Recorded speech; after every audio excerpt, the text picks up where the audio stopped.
Hei folkens, og velkommen tilbake til Reise-TV-en, og velkommen til Tyskland. Vi befinner oss nå på øya Rügen, som er i Østersjøen, nordkysten av Tyskland. Tyskland har ikke annet enn nordkyst, ellers så det spiller ikke så stor rolle. Vi har tenkt å sette oss litt rundt her på Rügen, før vi starter å kjøre videre sørover gjennom det gamle Tyskland.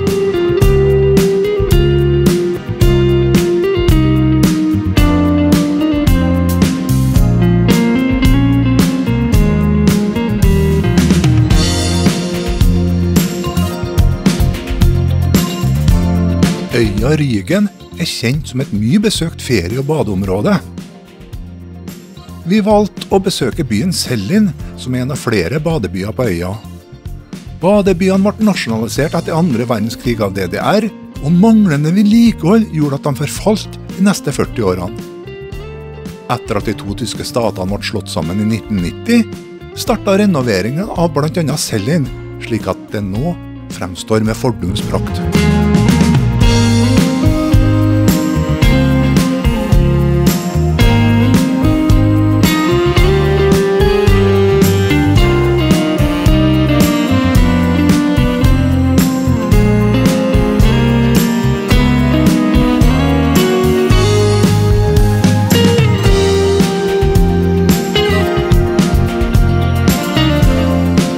Seebrücke Sellin er en 394 meter lang pir som strekker seg ut i Østersjøen. Skjønt det er vanskelig å se det på disse bildene. Tåka var tett når vi var på besøk.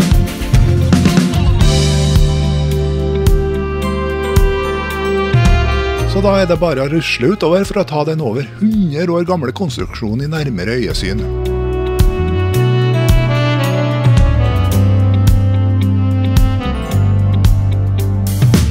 Ytterst på piren så finner vi en dykkergondol. Her blir man senket 4 meter under vann for å se på det undersjøiske livet i Østersjøen. Det var 2 timers kø for å bli med på en 30 minutters lang oppdagelsestur. Så da dro vi på kafé i stedet for å stå i kø i tåka.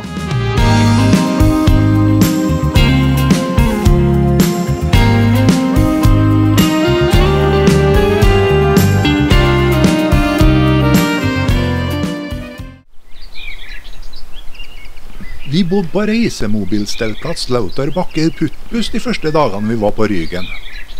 Her var det rolig midt i uka, men fullt belagt i helgen. Det var store oppstillingsplasser, og her fantes alt av service som en bobilist etterspør. Dette var et glimrende utgangspunkt for å dra på ekskursjoner rundt omkring på øya.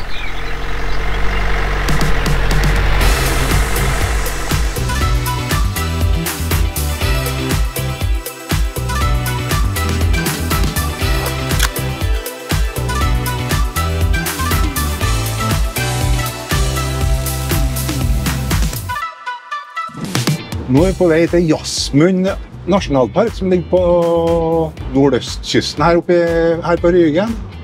I dag skinner sola, men det er bare 14-15 grader ut, så det er ikke, og litt kald vind, så det er ikke sånn spesielt å være i skyggen i hvert fall. Ja, men det er jo sol i dag da, så...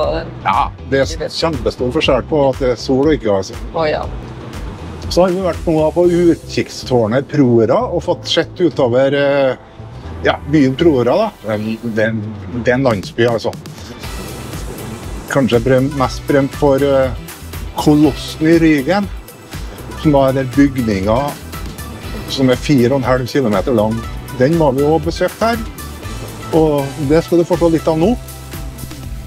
Dette er Kolossen i Rügen, og den ble påbegynt i 1936.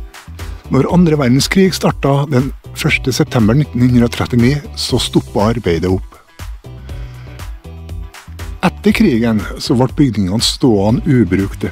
Det var kun deler av dem som ble brukt av DDR da, og det var for å huse sovjetiske soldater som var utstasjonert i Øst-Tyskland.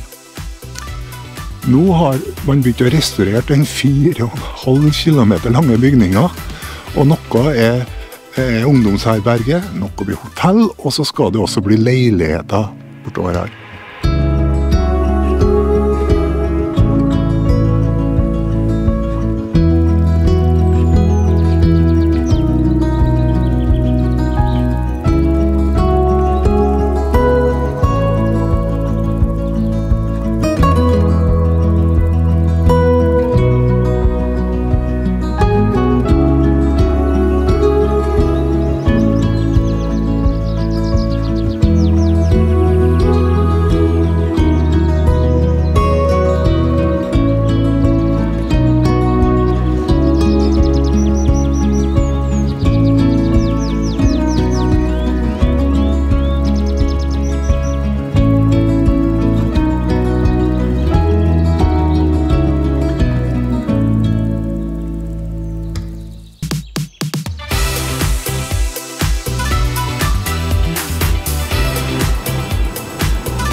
Ja, og så var vi på en annen plass I går også.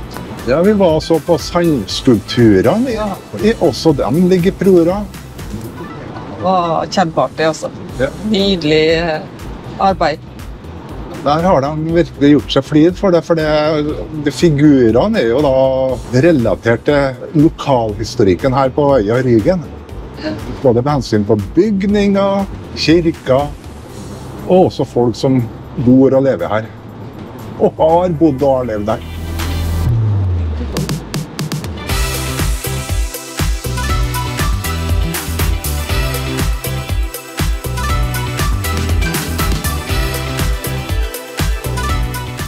Det litt fascinerende å gå rundt og se her, for det her tross alt litt over nivået vi hadde når vi hadde med oss spytte og spade på stranda, altså.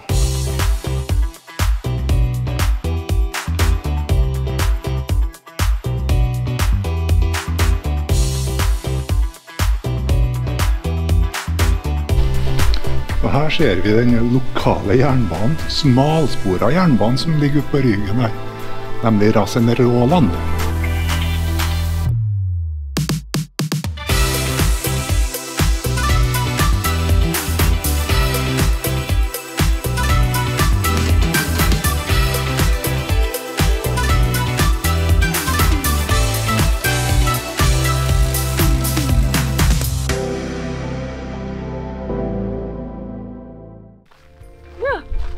Da vi I Jasmund Nasjonalpark, og på vei ut en plass nå som kalles for Königsstol.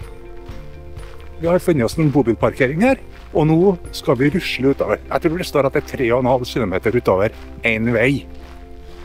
Det har gått av litt trim. Jeg har bare gått av det. Ja. Sløver jo bare ellers. Ja.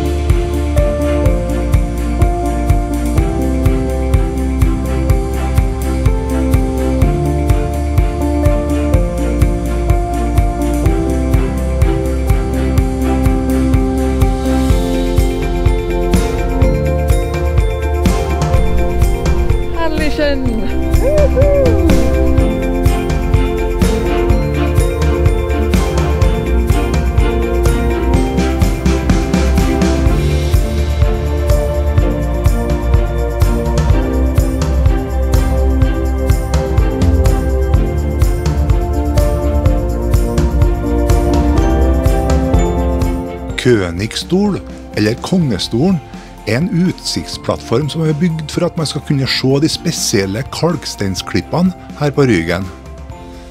Men det finnes også mange mindre utsiktspunkt langs kysten her for å kunne beskue det unike kystlandskapet her.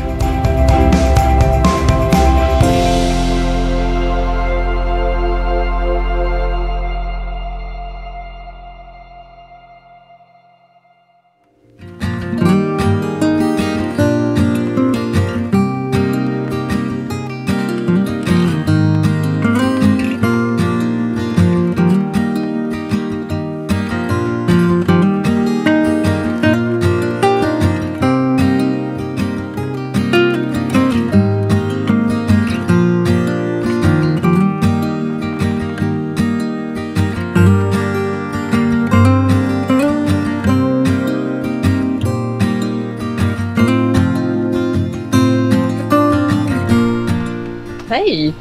God morgen! Ja! Ny dag! Ny dag og nye muligheter. Sol. Og vi på vei tilbake til Prora. For vi skal på Oldtimermuseet I Prora. Ja.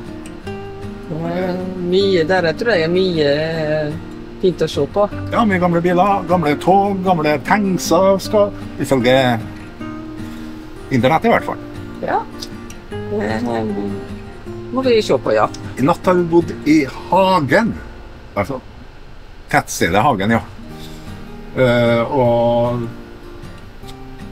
det var en rolig natt. Ja, kjempefin plass som ligger på. Veldig fint. Ja. Litt vinder på toppen oppe, men ellers var det veldig fint der, altså. Ja. Da rører køa seg. Vi har kommet inn I kø her på grunn av veiarbeid som ifølge GPS-en skal ta ca. 12 minutter å komme gjennom det veiarbeidsområdet her da. Det har gått 8 allerede. La meg si på den måten 12. Det tar nok mer enn det.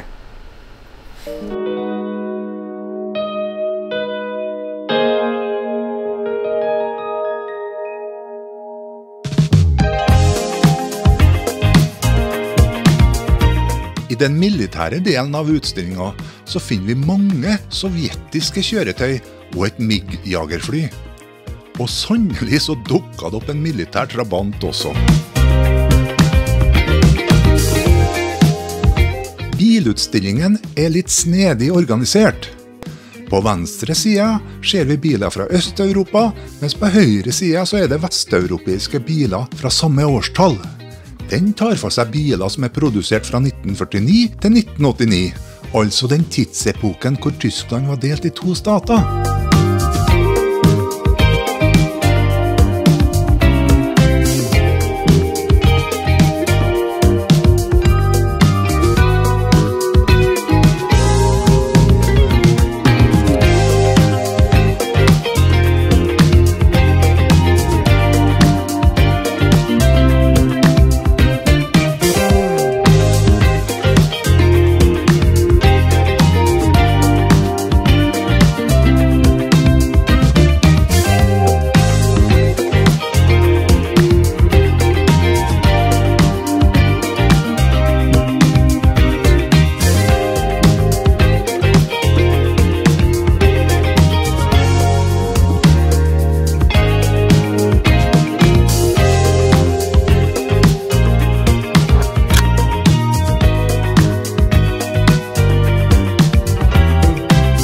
I neste episode så drar vi opp i høyden. Så heng med, så får du se hva som skjer.